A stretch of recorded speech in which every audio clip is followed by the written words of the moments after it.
Hello friends, hi, welcome to our channel Deepthi hobbies. ఈరోజు ఈ video ఏంటంటే రెస్టారెంట్ స్టైల్ కాలీఫ్లవర్ మంచూరియా అండి. Taste అయితే చాలా బాగుంటుంది. లోపల సాఫ్ట్గా, బయట క్రిస్పీగా, ఎంత తిన్నా తినాలనిపిస్తుంది అంతే. ఈ విధంగా ఒకసారి ట్రై చేసి చూడండి, పక్కా రెస్టారెంట్ స్టైల్ మంచూరియాని ఎంజాయ్ చేస్తారు. మరి లేట్ చేయకుండా ఇంత యమ్మీ అండ్ టేస్టీ కాలీఫ్లవర్ మంచూరియాని ఎలా ప్రిపేర్ చేయాలో చూసేద్దామా. ఫస్ట్ అయితే రెసిపీ కోసం ఒక గిన్నెలోకి వాటర్ని తీసుకొని ఆ వాటర్ని బాగా మరగనివ్వండి. వాటర్ బాగా మరిగిన తర్వాతనే ఇందులోకి పెద్దగా కట్ చేసి పెట్టుకున్న 400 గ్రాముల కాలీఫ్లవర్ ముక్కల్ని యాడ్ చేసుకుంటున్నాను. ఈ ముక్కల్ని ఒకసారి కలుపుకొని 70% కుక్ చేసుకోండి. 70% అంటే ఈ కాలీఫ్లవర్ ముక్కలు కొద్దిగా ట్రాన్స్పరెంట్గా కలర్ మారినట్టు అనిపిస్తాయి. లేదంటే ఒక ముక్కను తీసుకొని ఇలా ప్రెస్ చేసి చూస్తే కూడా అర్థమైపోతుంది ఎంత ఉడికిందని చెప్పేసి. ఇలా ఉడికిపోతే సరిపోతుందండి. నెక్స్ట్ వీటిని నార్మల్ వాటర్లోకి యాడ్ చేసుకొని పూర్తిగా చల్లారిన తర్వాత ఒక మిక్సింగ్ బౌల్లోకి యాడ్ చేసుకోండి. నెక్స్ట్ ఇందులోకి ఒక 2 టేబుల్ స్పూన్ల మైదాని, అలాగే ఒక 2 టేబుల్ స్పూన్ల కార్న్ఫ్లోర్ని, టేస్ట్కి తగినంత సాల్ట్ని యాడ్ చేసుకొని నెమ్మదిగా కలుపుకోండి.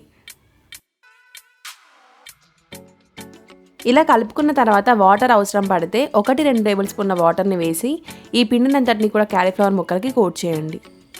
ఇలా కలుపుకున్న తర్వాత నెక్స్ట్ ఒక ప్యాన్ పెట్టుకొని అందులోకి డీప్ ఫ్రైకి సరిపడినంత ఆయిల్ని వేసి వేడి చేయండి. ఆయిల్ బాగా వేడెక్కిన తర్వాత మనం కోట్ చేసి పెట్టుకున్న కాలీఫ్లవర్ ముక్కల్ని ఒక్కొక్కటి సెపరేట్గా వేయండి.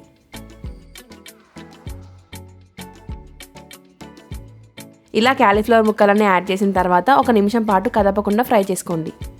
ఆ తర్వాత నెమ్మదిగా ఫ్లిప్ చేసుకుంటే సరిపోతుందండి. ఇలా మధ్య మధ్యలో కలుపుకుంటూ ముక్కలు ఈవెన్గా వేగేలాగా ఫ్రై చేసుకోండి. ఈ కాలీఫ్లవర్ ముక్కల్ని ఎక్కువగా గోల్డెన్ కలర్ వచ్చేంత వరకు ఫ్రై చేయాల్సిన అవసరం లేదండి. లైట్ గోల్డెన్ కలర్ వస్తే సరిపోతుంది. చూస్తున్నారు కదా ఈ వీడియోలో, ఇలా వస్తే సరిపోతుంది. ఎక్కువగా వేగితే ఆయిల్ బాగా పీల్చేస్తాయి. అలాగే కాలీఫ్లవర్లో ఆ సాఫ్ట్నెస్ అనేది కూడా ఉండదు, డ్రైగా అయిపోతుంది కాలీఫ్లవర్. ఇలా వేగిన తర్వాత తీసి పక్కన పెట్టుకోండి. ఇలాగే మనం పిండి కలిపి పెట్టుకున్న మిగతా ముక్కల్ని కూడా ఫ్రై చేసుకుందాం. ఇంకొక విషయం ఏంటంటే, మీరు కాలీఫ్లవర్ ముక్కలకి పిండిని కోట్ చేసుకునేటప్పుడు పిండిని ఎక్కువగా వేయకండి. ఎక్కువగా వేస్తే ఏమవుతుందంటే కాలీఫ్లవర్ పకోడీలాగా వస్తాయండి. మంచూరియా కూడా అంత టేస్టీగా ఉండదు. నెక్స్ట్ ఇలా కాలీఫ్లవర్ ముక్కలని డీప్ ఫ్రై చేసి పక్కకు పెట్టుకున్న తర్వాత స్టవ్ మీద ఒక ప్యాన్ని తీసుకొని ప్యాన్లోకి ఒక 1.5 టేబుల్ స్పూన్ వరకు ఆయిల్ని వేసి వేడి చేసుకోండి. ఆయిల్ బాగా వేడెక్కిన తర్వాత సన్నగా కట్ చేసి పెట్టుకున్న 2 టేబుల్ స్పూన్ల ఆనియన్ ముక్కల్ని, 1 టీ స్పూన్ వరకు అల్లం ముక్కల్ని, అలాగే 1 టీ స్పూన్ వరకు వెల్లుల్లి ముక్కల్ని కూడా యాడ్ చేసుకొని ఒకసారి బాగా కలుపుకోండి. ఇలా ఒకసారి కలుపుకున్న తర్వాత ఇందులోకి ఒక పచ్చిమిర్చి ముక్కల్ని కూడా యాడ్ చేసుకొని మరొకసారి కలుపుకొని 1 నిమిషం పాటు వేగనివ్వండి. ఇలా వేగిన తర్వాత ఇందులోకి 1 టీ స్పూన్ వరకు గ్రీన్ చిల్లీ సాస్ని, అలాగే 1 టీ స్పూన్ వరకు సోయా సాస్ని, అలాగే 1 టీ స్పూన్ వరకు రెడ్ చిల్లీ సాస్ని, 1 టేబుల్ స్పూన్ వరకు టమాటో కెచప్ని కూడా యాడ్ చేసుకోండి. వీటితో పాటే 1 టీ స్పూన్ వరకు వెనిగర్ని, అలాగే 1 టీ స్పూన్ వరకు షెజ్వాన్ సాస్ని కూడా యాడ్ చేసుకోండి. షెజ్వాన్ సాస్కి బదులు చైనీస్ చిల్లీ సాస్ని కూడా వాడుకోవచ్చండి. ఈ సాసెస్ అన్నీ కూడా హై ఫ్లేమ్లో ఒకసారి బాగా కలుపుకుంటూ ఫ్రై చేసుకోండి. ఇలా కొద్దిగా వేగిన తర్వాత ఇందులోకి కొద్దిగా సాల్ట్ని యాడ్ చేసి కలుపుకోండి.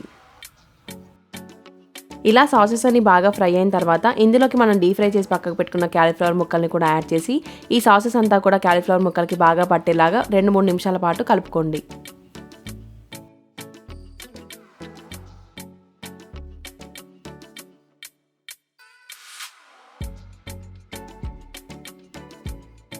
ఇలా ఒక 2-3 నిమిషాల పాటు బాగా కలుపుకున్న తర్వాత ఇందులోకి సన్నగా కట్ చేసి పెట్టుకున్న ఒక 2 టేబుల్ స్పూన్ల స్ప్రింగ్ ఆనియన్స్ని కూడా వేసుకొని మరొకసారి కలుపుకోండి.